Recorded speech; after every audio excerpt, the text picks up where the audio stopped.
Within the city's 10th homicide of the year, and police are looking for the gunman and a witness to the shooting tonight, December 7th, 1986.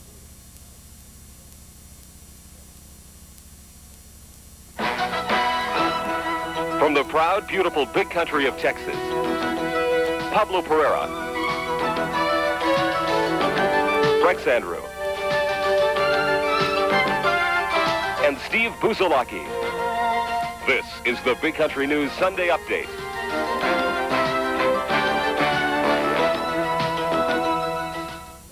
Good evening and thanks for joining us. Abilene police are on the lookout tonight for a man who shot and killed a local man late Saturday night. The shooting occurred inside a downtown club, and Rex Andrew has the report. The shooting took place at the Office Bar on Pine Street just before midnight. The victim, 42-year-old Raymond Alvarez Lopez, who lived in the 900 block of Danville.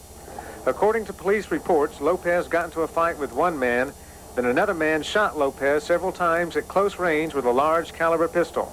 The man with the gun is described as a Hispanic in his 40s, between 5'9" and 6 feet tall, about 200 pounds, with gray hair and with a beard. He was wearing a beige sports coat and a white cowboy hat. The man with whom Lopez was fighting is described as a Hispanic in his early 40s, about 5'9", 175 pounds, with brown hair and wearing a white shirt. They were last seen leaving the area on foot. Rex Andrew, Big Country News. Police are also looking for two other men this evening who robbed a Domino's Pizza delivery man at gunpoint early this morning. The robbery occurred in front of a residence at 1749 Richland. The suspects got away with an undetermined amount of money and a pizza. Both men are described as Hispanic males between 18 and 20 years of age and about 5 feet 8 inches tall. And a man police believe stole a car at gunpoint here in Abilene is behind bars in Eastland tonight. Police say the car was stolen last night around 8 o'clock at the Circle K store on East Highway 80. The suspect was arrested in Eastland shortly after the car was spotted there. Meanwhile, in Haskell, a 68-year-old man is in stable condition after being shot in the hand and wrist earlier today. Haskell County Sheriff's report that local resident Ben Lewis was arguing with a 54-year-old man who shot him with a sawed-off .22 caliber rifle. Sheriff deputies say charges against the 54-year-old Haskell man will be filed in the morning, and they expect possession of an illegal firearm to be one of them. A motor vehicle accident shortly after 7 o'clock this evening has sent a local man to the hospital. The accident occurred on Highway 36 near Loop 322. According to police, 40-year-old Eugene Christopher Mitchell of Abilene was traveling westbound on Highway 36 when his Nissan truck apparently lost control and veered to the right, hitting a pillar at an underpass. Mitchell showed no visible signs of injuries but complained of quite a bit of pain.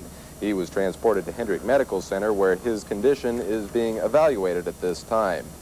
An explosion in downtown Fort Worth earlier this morning destroyed a row of specialty shops and blasted out windows of nearby buildings.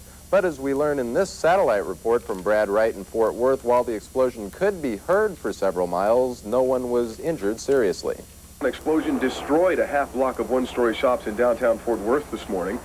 Initially thought to have been a natural gas explosion, utility crews failed to find anything that could have touched off such a powerful blast. The base of the explosion appears to be in a row of one-story commercial buildings housing a bookstore, a fast food restaurant, a luggage repair, tuxedo rental. Obviously, heavy damage there. Of major concern initially was the Worthington Hotel directly across the street, directly north of the explosion. A lot of glass frontage on the explosion side of the building.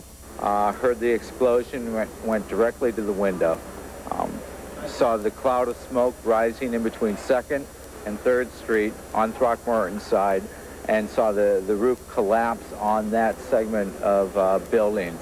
Well, the glass was busted out, and we thought it was a tornado at first, so we ran into the bathroom to keep from getting hit. We had heard somebody say something to the fact of check for bodies, and that really got us scared. Miraculously, there were no bodies. In fact, there was just one minor injury. Had the explosion occurred sometime other than 3 o'clock Sunday morning, officials say that part of the story would have been tragically different. Brad Wright reporting from Fort Worth, Texas for NBC News. Ceremonies across the country were held today in remembrance of those who lost their lives at Pearl Harbor on December 7th, 1941. Here in Abilene, some area youths held a special celebration.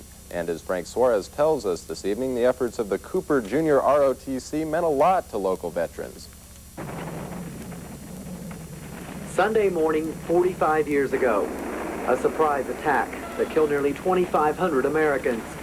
A time so far away to these young ROTC cadets, but a time that they want Americans to remember.